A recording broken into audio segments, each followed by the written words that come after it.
guys? Lance the Obscure Movie Guy coming to you once again with another fun-filled, fact-filled video that you probably won't care about, but we're going to do it anyways, trying to change the world one post at a time. Today's video is going to be done in partnership with Indie Horror Junkie, so be sure to go to indiehorrorjunkie.com to check out all of their offerings. They have the Indie Horror Junkie magazine. Issue number 17 is now available. Friday the 13th special. $15 for a printable copy, $5 for a downloadable PDF. So be sure to go to indiehorrorjunkie.com to check that out. You can also check out the Indie Horror Junkie podcast every Wednesday night at 8 o'clock Eastern Standard Time. New actors and directors to talk to, new stories to tell, new movies to go over. You can also check out Indie Horror Junkie Film Festival at MegaCon March of 2026. Film submissions are open. You can go to filmfreeway.com or you can email them at indiehorrorjunkie@gmail.com. If you got a horror short or a horror feature film and you want to see if it can get screened at the Indie Horror Junkie Film Festival, go to Film Freeway or email them at indiehorrorjunkie@gmail.com and try and make it happen. They also have the film festival at Scaricon this year, September 5th through the 7th at Syracuse, New York. Again, email them at indiehorrorjunkie@gmail.com and go check out Film Freeway. Tickets are still available for the Scaricon Film Festival. They've got guests that they are announcing on a weekly basis. Check out all of these people, and they've got more guests on the way. So tickets are still available. Go to Scaricon, get there, be there, check it out. Now, let's dive into today's video, a tale of werewolves with The Beast Comes at Midnight.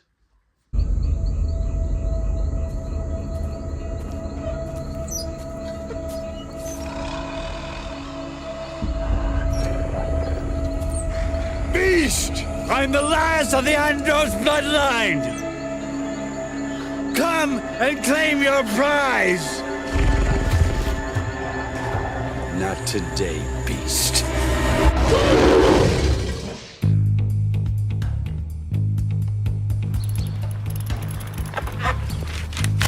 That kid's a weirdo. Look out! What are you doing on the road, Death Note? You trying to get hit? Part of some weird ritual, huh, Dr. Strange? So, you're the Crimson Kid. I'm Mary. Yeah, I know. Here. I didn't realize there was so much history in Gibtown. Have you ever crossed the tracks into Gibtown? No, but I've heard there's a bunch of cool stuff over there.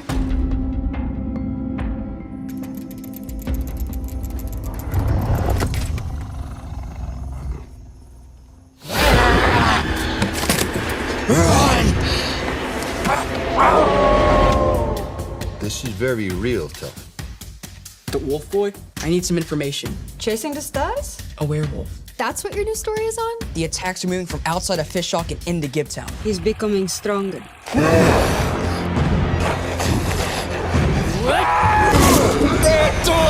People are here being eaten alive, Mary. You're on the tooth fairy short of me a quarter. The beast is tracking something. I thought it was me.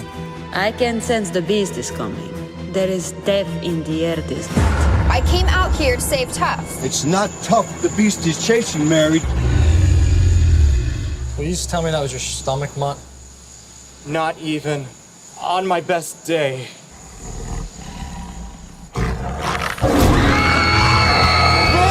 I know you guys think I'm strange, and maybe I am, but maybe it takes someone strange to fight something strange. I'm with you.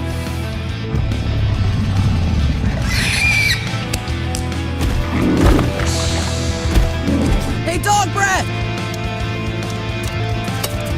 Let's finish this.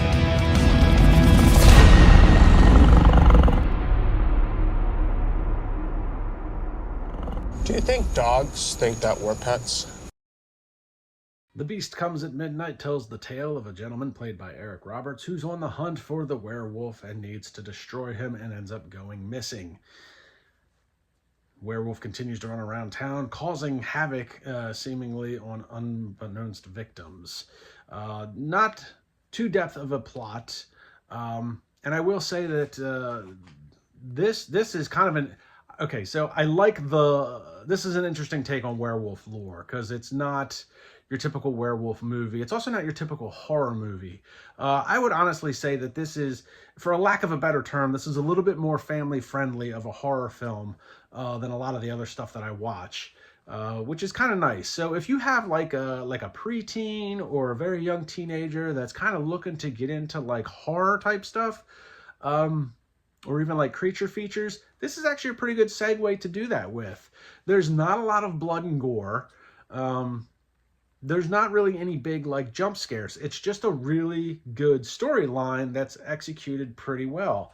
You know, I would almost akin it to the same style, like if you were going to do like horror introduction to like watching like the Vampire Diaries or the originals with your, you know, kid. You know, it's not overly scary, kind of gives you an idea of to like some of the werewolf lore and some of the other things. So it was really kind of interesting watch. And I wasn't actually prepared for it. The Beast Comes at Midnight sounds like it would be this god-awful werewolf thing, and I'm watching it and I'm kind of like waiting for it to be more intense than it is.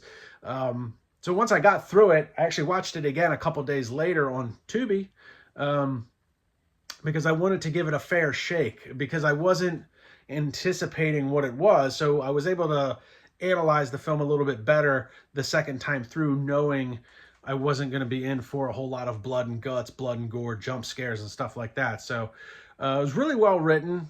It was very well acted. Shout out to my man Dylan. He was in the film, a friend of mine. Did a really good job. But yeah, I mean, there's not a whole lot to the main plot. There's a couple other things to the subplot. But you do have Joe Castro in here. You do have Eric Roberts. You do have Michael Paré. So a pretty solid cast. If you're not familiar with Joe Castro, I've talked about him a couple of times. He's a special effects artist. He got a Lifetime Achievement Award from Indie Horror Junkie back in February. I've talked about him on the Ed Kemper film. So he also did the special effects for this, the practical special effects, which there wasn't a lot of. And he also played the Beast Man throughout the course of the film as well. But like I said, it's a little bit more family-friendly than your typical werewolf thing. And there's a bit of a different twist on the whole werewolf lore. You know, some werewolf lore is, you know, if you watch some old school werewolf things, they can only turn when it's a full moon and they become these big snarling creatures. If you watch like the Vampire Diaries or the originals, they can kind of turn on a whim if they want to. This one's kind of more like a curse, in the regards that, you know, as it gets closer and closer to the full moon, the guy, Joe Castro's character, kind of becomes more beastly as it gets closer to the full moon, and then becomes that full transition, which I kind of like that take a little bit more, because as a curse, you're always kind of dealing with it. So obviously you're going to do full transition at the full moon, but even when the moon's not full anymore, you're still kind of dealing with this curse of being like this beast character, and it just becomes more intense the closer and closer you get to the full moon all over again.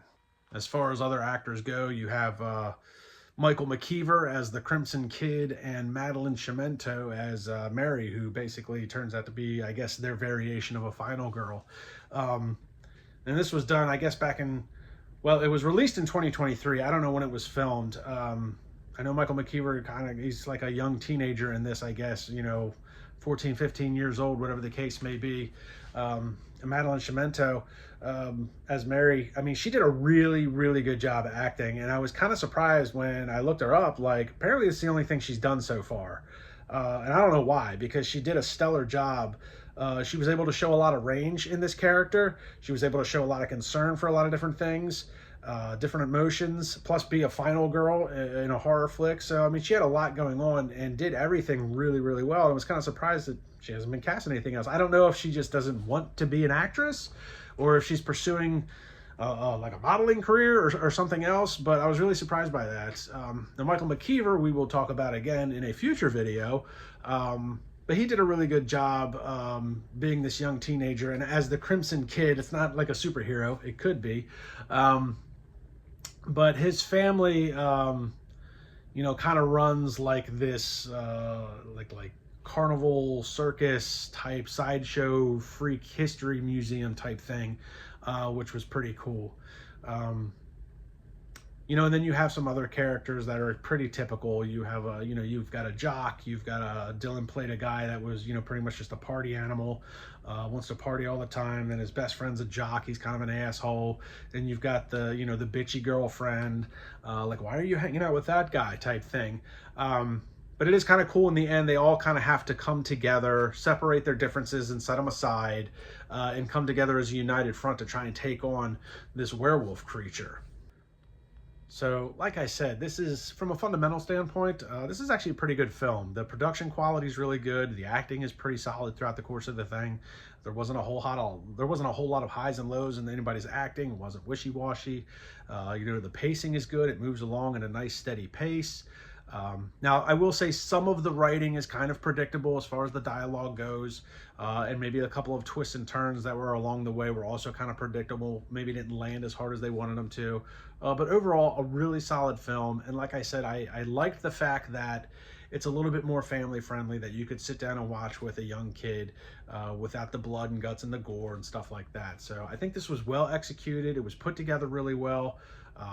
I liked the different take on the werewolf lore. I did like I said, there wasn't a lot of practical special effects as far as the blood and gore goes, but there is a full werewolf bodysuit in use that looks pretty good at the end of this film. So big shout out to these guys. Ed McKeever, I know, was one of the writers on there. I know Michael McKeever was the actor. I'm assuming there's some sort of father-son relationship there or something in that regard. But overall, really well done. And I'm looking forward to more of the stuff that's coming down from the pipeline from these guys. So keep up the good work. You can check out The Beast Comes at Midnight on Tubi right now for free. So go do that. You can also follow them along on Facebook. Like, subscribe, and comment to my YouTube channel. Check me out on Facebook and Instagram. And I'll see everybody in the next video.